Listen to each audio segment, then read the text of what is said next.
What is good, everybody? It is your boy Super Saiyan Cab here, back with another skill test slash skill comparison for you guys. Today we'll be testing the 3 brand new moves that you got with the free update from the TP Metal Shop. Now, not everybody got these moves for the simple fact that the update was last night, and mainly most of the people, at least by the time the update came, it was already past 12 o'clock for them, or it had just hit 12. I know when the update dropped, it had just hit 12 o'clock for me. So the TP Metal Shop was not available anymore. I had to actually set my clock back, which you may still be able to do. If you go on your PS4 and you set your clock back, you may be able to do that and set it back far enough to have the shop open.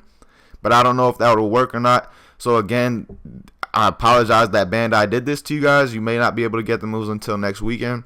But these are the 3 brand new moves: Jumping Energy Wave, Wild Hunt, and Menacing Flare. And let's get into the test. Alright, let's get this started out with Menacing Flare, and the first damage it does is 876. And no, Menacing Flare does not do anything more than 876 damage. It is a fairly weak move. But the cool thing about Menacing Flare is if it misses your opponent, you will teleport behind them and try and give them a little kick in the ass as so. So when you're facing those people that like to side dash a lot, like to run and things like that, if your Menacing Flare misses, you're going to show up behind them and give him a little good kick in the ass and basically say, bitch, stop running. Like that. I just told Trunks bitch ass to stop running even though he's not moving anyway. That's what Menacing Flare basically does. Also, I also see it as like a little burst dash. You know, instead of using stamina to close in on your opponent, you're using ki to close in on your opponent. A little bit different. As you'll see, well, I know it landed right there. But as you see right there, completely other side of the map, close in on your enemy real quick. Now, Jumping Energy Wave is a little bit of a disappointing move to me. It does not do 438 damage. Do not be misled, and do not be misled by the fact that it just missed, because I don't know why. But it does do 1,314 damage. Now, the reason I'm saying it's a little misleading move, because to me it seems like an evasive. Like an evasive they use in the show when like Krillin uses his Ki Blast to get out of situations and things like that. But they've made it a super skill. I don't know why it would be. I feel personally it would be much better suited as an evasive move. It's not really a move you can combo into. It's not a move that I see potential for combo afterwards. Like after you use it, your opponent goes flying in a sense. Like right there, your opponent goes flying. So I don't see the use of this move.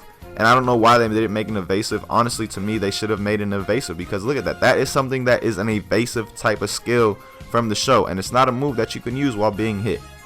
So now the last move that they gave us from the TP Metal Shop is Wild Hunt. And also, guys, remember my dude has 0 strike attack, so my strike super is not very strong. And the damage was still 2,861, which isn't bad. But the one little thing about this move that, you know, is misleading, that you wouldn't notice while you're in training, is that your opponent can snap stamina vanish out of it, just like basically any other kind of move that is like that sends your opponent flying in a sense. Your opponent can Z vanish out of the move. As you're about to see right here, let me change this AI settings, make him super strong. Get this wild charge, and as you saw, Trunks just used his stamina and got out of the wild charge. So wild charge is only really a move that you want to use when your opponent has like no stamina. But at the same time, by the time the last hit comes, your opponent gains about a bar of stamina back. So the move really isn't that great, to be honest. Like it can be Z vanished out of very instantly. Now if it does fully connect, there are benefits to it, for the simple fact that you can go straight into another combo, as you see right there.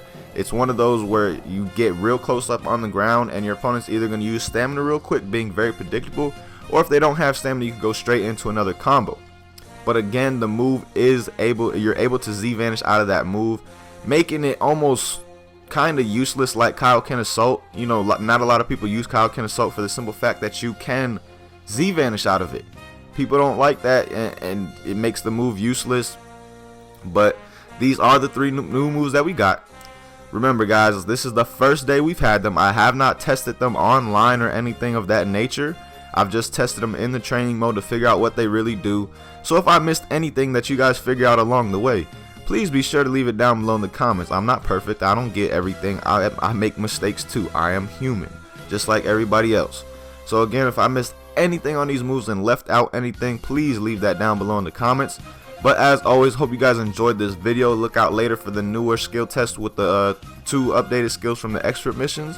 I'll be bringing that later on as well, along with a ×10 Kamehameha versus Kaioken Kamehameha test coming very soon as well, because they just updated ×10 to where it's kind of like Kaioken with a charge. So we're going to see how those moves compare up against each other. But as always, hope you guys enjoyed again. Hope you guys have a good day. Peace.